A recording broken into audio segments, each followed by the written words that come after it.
প্ৰত্যেক অৰুণোদয় পৰিয়ালক গেছৰ এটা চিলিণ্ডাৰ কিনিলে আমি 250ৰ পৰা 300 টকা ৰেহাই দিম। তাৰ কাৰণে আজিকালি উজ্বলা গেছত 550 টকাত এটা গেছ পায়। যদি চৰকাৰে 250 টকা দিয়ে গেছটো 300 টকাতে পাব আৰু অৰুণোদয় পৰিয়াল আৰু উজ্বলা পৰিয়াল প্ৰায় একে। কিন্তু কোনোবাই যদি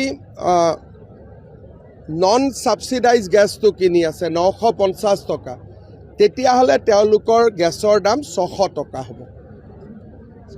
প্ৰত্যেক অৰুণোদয় পৰিয়ালক গেছৰ এটা চিলিণ্ডাৰ কিনিলে আমি 250ৰ পৰা 300 টকা ৰেহাই দিম।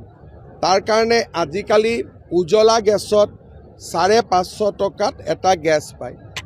যদি চৰকাৰে 250 টকা দিয়ে গেছটো 300 টকাতে পাব আৰু অৰুণোদয় পৰিয়াল আৰু উজ্বলা পৰিয়াল প্ৰায় একে। কিন্তু কোনোবাই যদি নন সাবসিডাইজ গেছটো কিনি আছে 950 টকা, তেতিয়াহ'লে তেওঁলোকৰ গেছৰ দাম 600 টকা হ'ব।